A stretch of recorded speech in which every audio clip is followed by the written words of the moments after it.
I welcome you to our usual Friday tonic.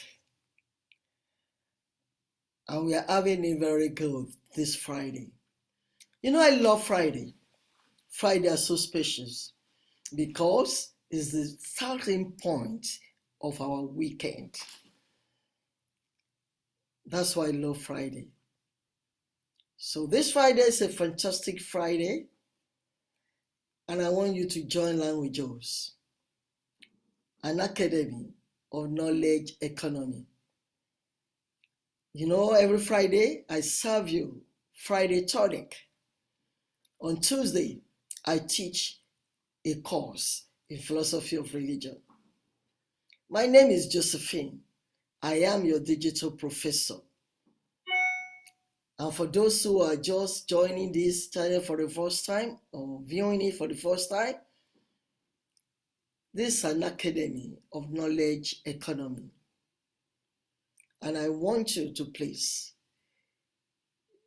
leave a good, not just footprint, handprint here, by clicking the subscribe button to subscribe to my channel and turn on your notification so that you can receive notification on any new videos I might release. I release videos twice a week, Tuesdays and Fridays.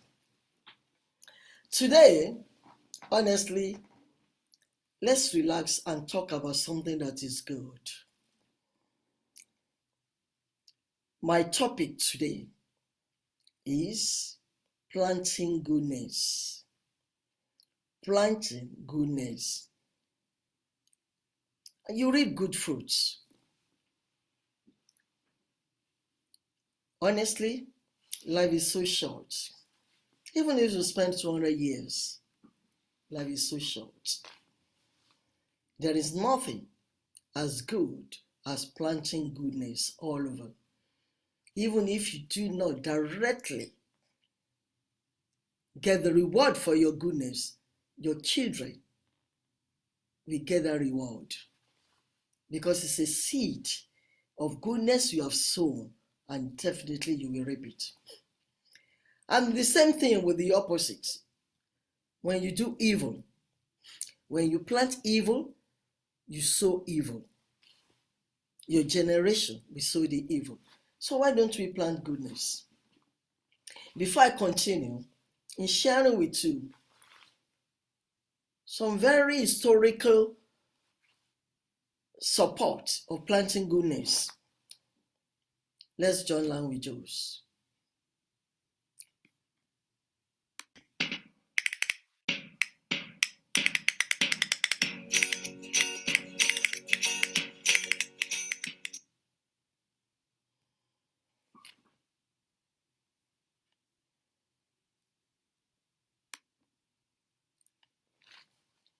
You're welcome back. The issue we are discussing today is planting goodness. I said I was going to share with you some historical facts in how you reap good from planting goodness. In 1920, precisely, 1920, there was a graduation ceremony for a batch of new doctors. And the prime minister, the British prime minister of that time, was in attendance. And the head doctor, he told them the following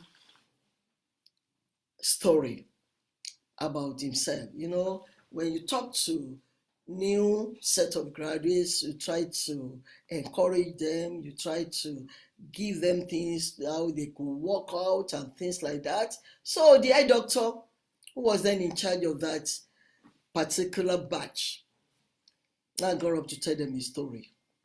A story that when he was a very young doctor, in the midnight, there was an old lady. He had a knock on his door. And then an old lady, very old lady, came in.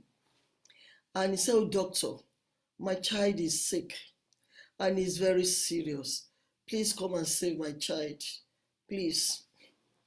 He said it was after midnight. And but he rushed out to follow the old lady to her place. Her house was on the outskirts of London. You can imagine that. And the mother gave him a small bag of money, but she refused to take that small bag of money. He got there, he saw the sick child, he treated the sick child, promised to come back and follow up, take care of the child until the child gets better. He refused the bag because he looked at the condition where they were living. And he knows generally that that woman, old woman, could not really afford the medical bill. And then he's not going to deprive her of the little change she has for them to eat or do some other things in the house. And he kept to his promise. He kept on going there until the child got better, as promised to the old lady. The old lady was very, very pleased. And as soon as he said that goodness, the eye doctor continued his speech saying, this is the true profession of medicine. You know, he's trying to tell the new doctors that I know that the world we live now has become so materialistic. Money has become the idol of so many people. But we need to look at the Hippocratic law, what we swear to, Hippocratic oath, that their profession, medicine, is primarily to save lives. And that is what we should do. When the head doctor finished talking, the British Prime Minister got up immediately. You can imagine, is the guest of honor, distinguished guest of honor as the Prime Minister. He got up and he said, permit me, sir, to kiss your hand. The head doctor, he was a little bit embarrassed. Me, how can the British Prime Minister kiss my hand? The Prime Minister replied, he said, permit me, sir, to kiss your hand. He said, for 20 years now, I've been looking for you. For 20 years, I've been looking for you. I am that child you mentioned in your story back there. Oh, my mother will be so happy that, and she will rest in peace, knowing that her only wish was for me to find you and reward you for that goodness you did for us at that time when we were living in abject poverty. Because without taking care of me, without doing that good deed, I might not be what I am today. I might not even be alive, not to talk about being what I am today. That poor child who became the British Prime Minister of England was Lord George. I know a lot of us know Lord George, the British Prime Minister of that year, when I mentioned it, 1920. You see, we should always plan goodness. It finds a way of coming back to us.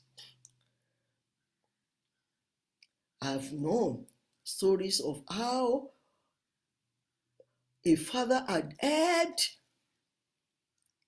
a poor person, very poor, and within his little income, supported such a child through a school. And when that person got to England, in fact, was not even around when that man passed on. But he never forgets that name and that man. The man's children were young then. And when he had his own company and he was going through some applications, he saw the name that resembled that particular name. He was interested. He had other people who have better grades, who have better qualification than this. But this name is a name he needs to reward if he's from the stock he thinks he is from. They called him for an interview. And the only question, he told the partner, don't ask any question. I will be the one to ask him a question. And I have only one question for him. The only question he asked that man was, who is your father? And the young man said, oh, my father is late, but his name is so, so, and so. I see. He said he walked so, so, so place there. He said, yes, sir. I don't know you know my dad. He said, okay, you can go. The young man was shocked. It wasn't an interview at all. He thought he had failed. The next thing he got a letter. He was given the position, official house, official car. And the first day he resumed, he was told the chairman, the CEO wants to see him. And that one said, without your dad helping me when my parents were poor, I won't be where I am out of this company.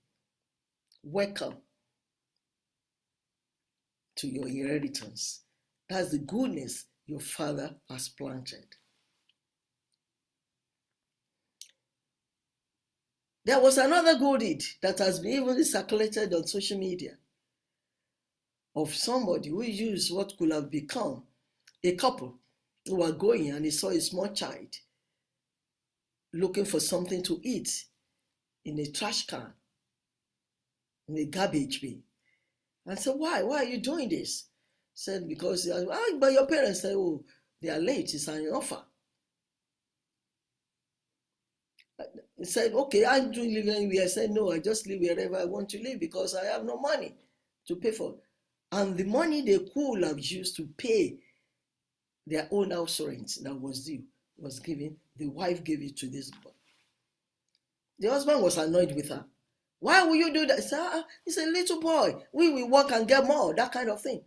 Years later, when they were about to be ejected from their home for lack of payment because they were still in that position, you know who bought that place? And when he got there, he saw this woman because the thing the woman gave to her, to them, as they will pay, this is a good, keep it on. It will bring good luck for you. But sit there and he asked the lady, can you remember this thing? He said, oh, yes, I gave it to one poor boy. He said, yes, that's me, the poor boy. That, yes, I bought this place, but it's now yours from today. Give the key to them. That is reaping the fruit of goodness. It's good to plant goodness. You plant goodness not just so for your own self to reap, you plant goodness for your children. Wherever they are in future, they will reap the good of gladness. Those you do goodness for might not reward you directly, but indirectly, like good fruits scattered all over and develop so many seeds, you will reap some of those good seeds you have planted. So plant goodness and reap good fruits. Please, those who destroyed others to succeed will surely meet destruction at the gate of their own success. We call it also law of karma, law of reaping, of harvesting what you sow. It's more nice for your goodness to even last longer because no one shall harvest the goodness except the one who planted it. And when I said except the one who planted it, your children are part of you.